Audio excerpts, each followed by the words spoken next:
Bienvenidos otra vez a este programa, el número 5, la quinta semana que estamos en Candelero, y esta semana os traemos muy buen contenido. Primero charlaremos con Rafael Trujillo, ganador de la Master de Finn, que se celebró en el Lago de Garda. Luego veremos el Campeonato del Mundo de Láser, que se celebró en Puerto Vallarta, en México. Y más tarde vamos a ver un magnífico reportaje del drama vivido por la Volvo Ocean Race hace 10 años. ¡Disfrutarlo!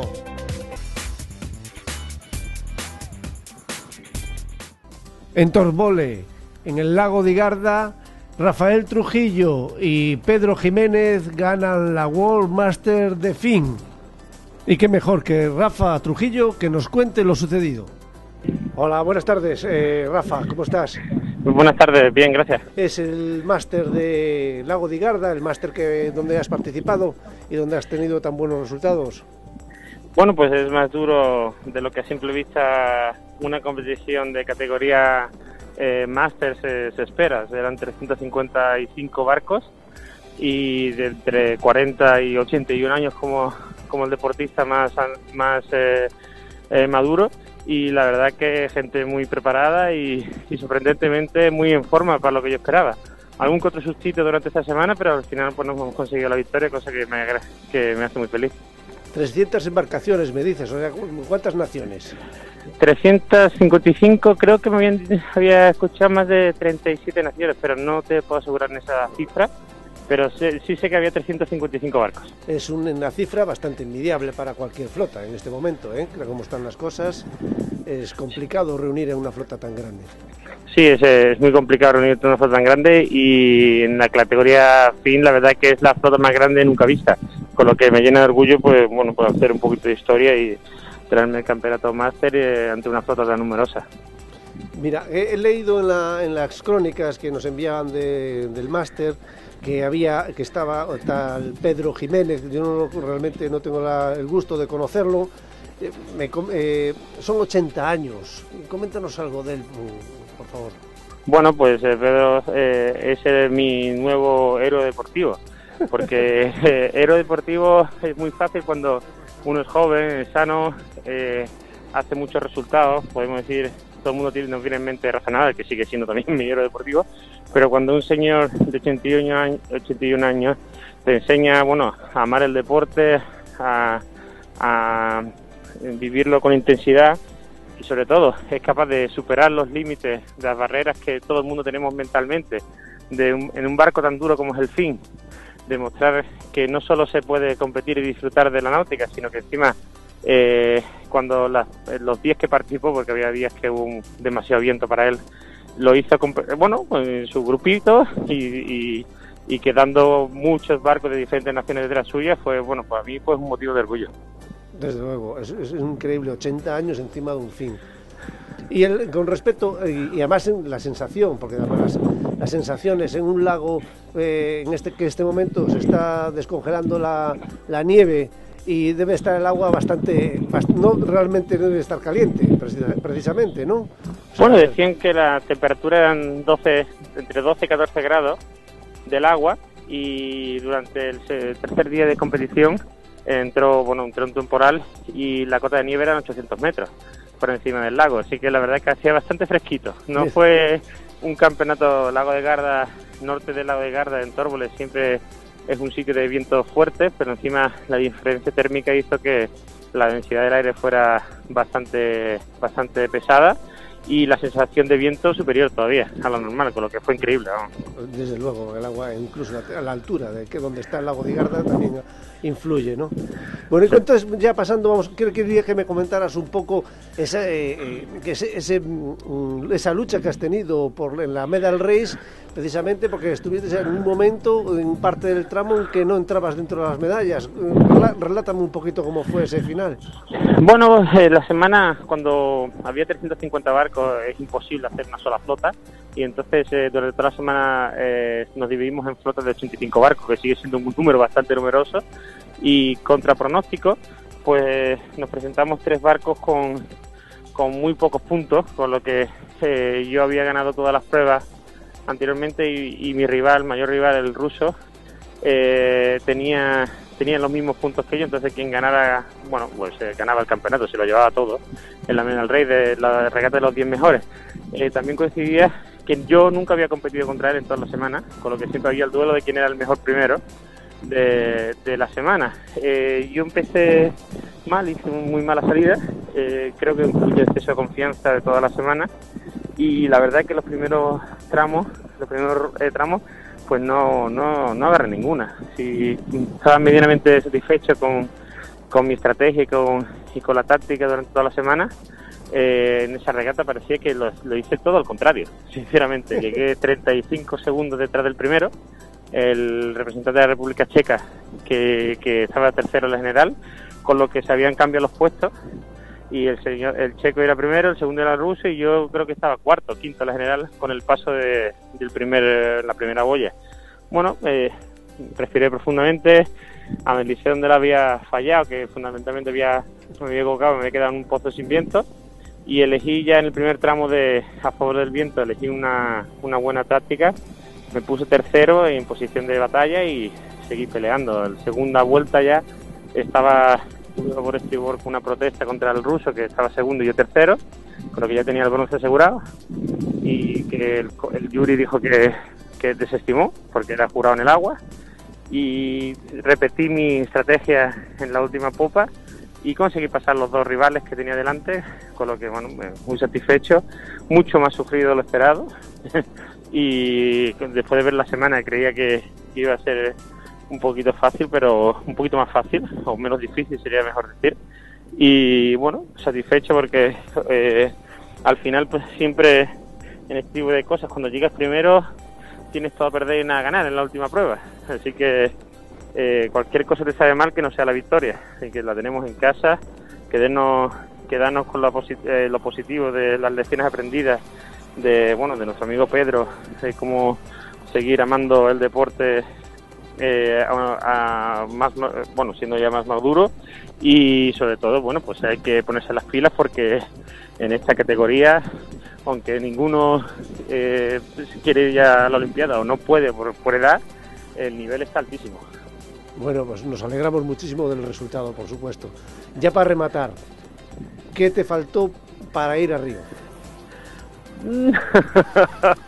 Me faltó unos años menos, lo más importante. He ido a 4 Olimpiadas y sobre todo a mí me educaron con ir a Olimpiadas con opciones de medalla. Entonces, en el momento de que tu opción de medalla depende de que los otros fallen, que te das cuenta de que estás en el declive deportivo, pues entonces, aunque podía haber estado peleando para entrar entre los 10 primeros, ya no, a mí personalmente no me compensaba, y eso fue la decisión principal. Fue una decisión personal que es un ciclo en tu vida, y el máster es consecuencia a ese sentimiento que tenemos todos los deportistas de que no aceptamos el retiro fácilmente.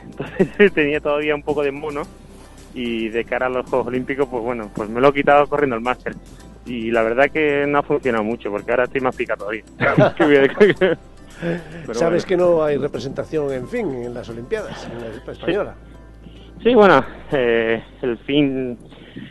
la exigencia en España es muy alta, siempre en toda la náutica, la vela en general, y hay un nuevo reglamento de selección olímpica que de los países que van a la Olimpiada, que entonces ha puesto la selección un poco más cara que antes, y los compañeros españoles pues no han podido cumplirlo, pero seguro que en 4 años España salen deportistas en vela con opción de medalla por generación espontánea, no porque por el buen trabajo federativo, y la verdad que seguro que en 4 años tendremos una opción de medalla. En Sydney 2000 tampoco fue nadie, y en el 2004 gané yo la medalla de plata, así que partiendo de esa base, lo importante es que los que vayan fuertes, estén bien apoyados y tengan sus opciones, y si no están todavía preparados, son muy jóvenes, pues que se queden en casa, sigan entrenando, ahorremos dinero, invirtamos en conocimiento,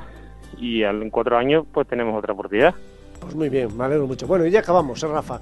Muchísimas gracias y ya sabes que tienes este programa a tu disposición para lo que quieras y nada más. Pues muchísimas gracias. A ti un abrazo, hasta luego. Hasta luego.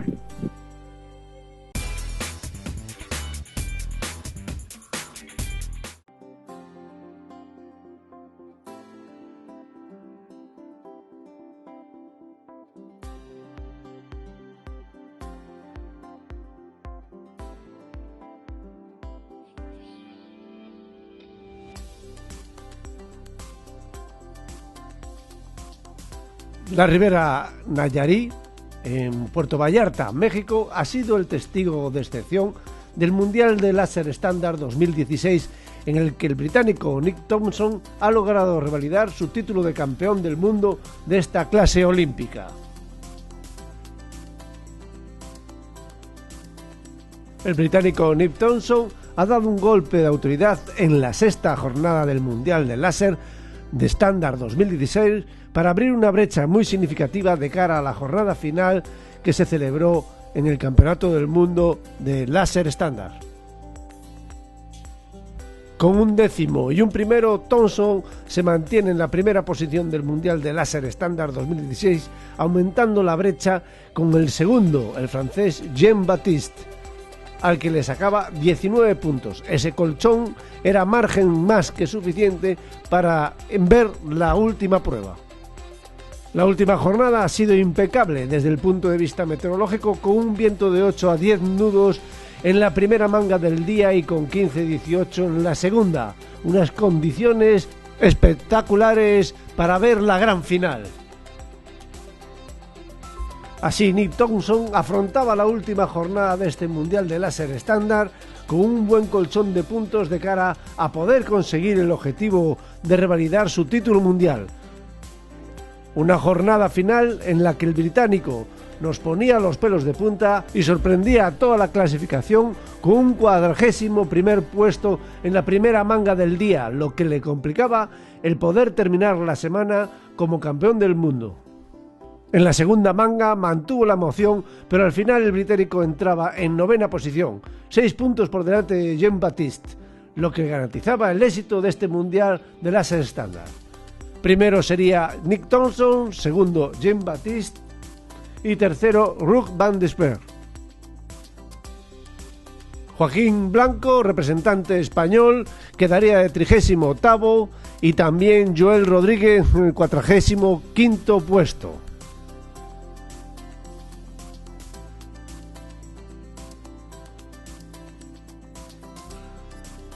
Nick Thompson, felicísimo, comentaba que ha sido magnífico revalidar el título. La Volvo Ocean Race 2005-2006 fue la 9ª edición de la Vuelta al Mundo a vela. En ella participaron 7 embarcaciones: el ABM Emro 1 de Michael Sanderson, Piratas del Caribe con Paul Callar, Brasil 1 con Torbjörn Grael, ABM Emro 2 con Sebastián José, Ericsson Racing Team de Nick McDonald, Movistar con Bo Becking y séptimo el Brunel con Grant Warrington. Los regatistas querían más velocidad, más emociones, una evolución sobre lo que se había acostumbrado a vivir a bordo de la Volvo Ocean 60, repitiendo sus opiniones una y otra vez a lo largo de los meses.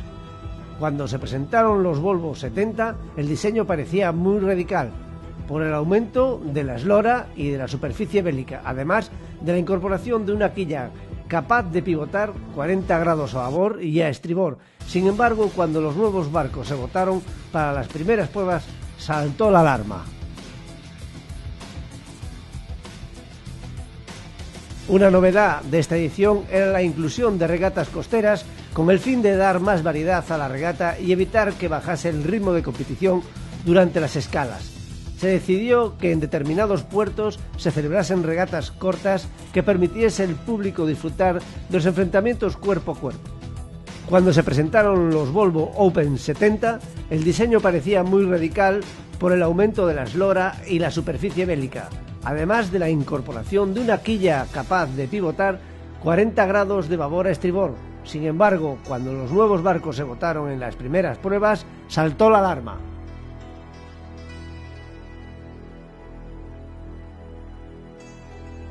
Pero uno de los puntos más destacados con respecto a la edición anterior fue el cambio del puerto de partida, siendo por primera vez que la regata comenzó fuera de Reino Unido, haciéndose desde el puerto de Vigo, España.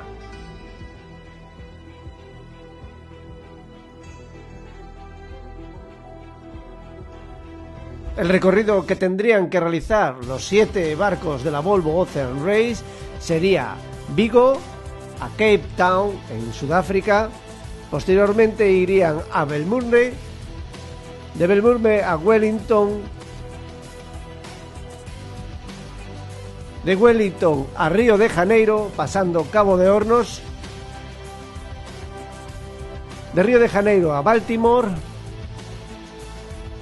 posteriormente a New York y de New York a Portsmouth. Rotterdam y Göteborg sería el final de recorrido.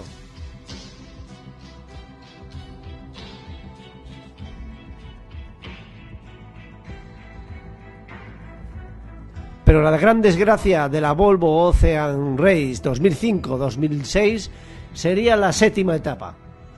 La etapa que discurriría entre Nueva York y Portsmouth, por el Atlántico Norte.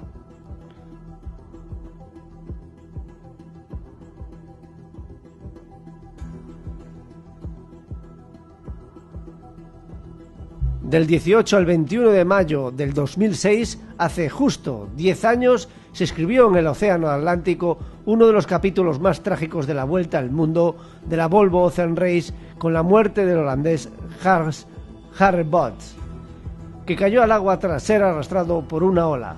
Solo 3 días después, un pequeño desplazamiento de 55 milímetros de la unión del casco con la quilla del barco del Movistar fue suficiente para temer por las vidas de la tripulación liderada por Bo Becking. Bo Becking, que ya había tenido problemas en la salida de Vigo y en la bajada, lo que era la costa de Portugal, donde tuvieron que retirarse por un daño también en la quilla. La tripulación del Movistar había tenido ya problemas en la salida de New York, que se retrasaron en salir, como vemos en las imágenes. Posteriormente, una vez hecho la salida, la tripulación del Movistar saldría destino Portsmouth, pero que recuperaría a lo largo del primer tramo de la etapa.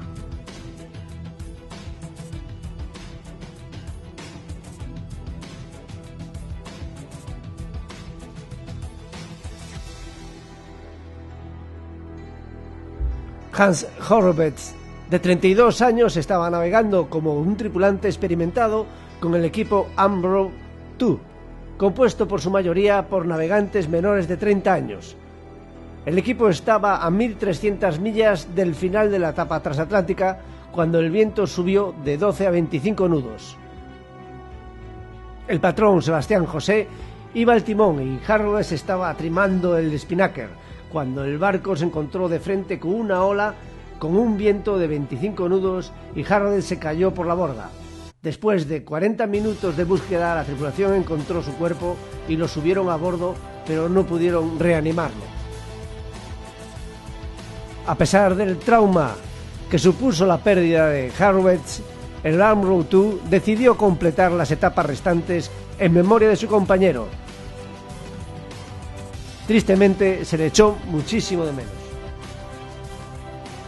3 días más tarde, la tripulación del Umbro 2, conmocionada por la pérdida de su amigo y con su cuerpo aún a bordo, tuvieron que mostrar más fortaleza y rescatar a la tripulación del Movistar. Una ola enorme había golpeado el Movistar, causando la rotura de la estructura de la quilla y la entrada del agua.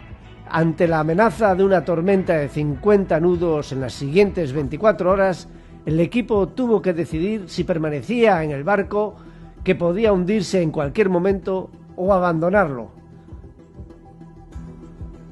Un pequeño desplazamiento de 55 milímetros de la unión del casco con la quilla del barco Movistar fue suficiente para temer por las vidas de la tripulación liderada por Bo Becking.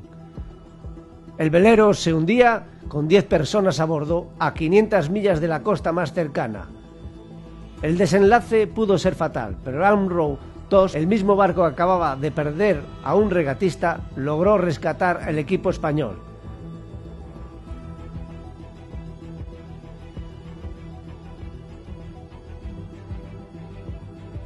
La flota ya mostró debilidades nada más iniciar la regata desde Vigo. 14 horas después de soltar amarras, el barco español buscaba refugio en Portugal porque un golpe de ola había roto la quilla. En 2 días, 6 equipos sufrían roturas y 3 buscaban puerto. Los diseñadores habían arriesgado mucho en sus cálculos y ahora había que intentar completar una vuelta al mundo con parches. Así, 19 personas y un cadáver acabaron compartiendo un reducido espacio de 20 metros de largo por 5 de ancho hasta llegar a tierra. El barco se hundiría 7 horas después de haberlo abandonado, así que mucho mejor que no hubiera nadie a bordo, diría Boubekin. Harrowes se uniría a la lista de 5 navegantes que han perdido la vida en la Whitbread Volvo Ocean Race tras la pérdida de Paul Waterhouse, Dominique Guillet, Bernie Hosting en la primera edición del 2073-74 y Tony Phillips en el 89-90. Posteriormente, el cadáver de Harrowes sería recogido por una embarcación de la Armada inglesa. Y desde entonces se establece un premio en honor a Harrowes para reconocer el mejor tripulante más joven de cada edición. Aquel suceso de la etapa séptima del 2005-2006 sirvió para que dar la vuelta al mundo a vela sea hoy más seguro. Los diseñadores aprendieron mucho de los problemas que surgieron durante aquella primera generación de los World 70. Aplicaron todo ese conocimiento para mejorar los barcos, lo que en definitiva es bueno para el deporte en general.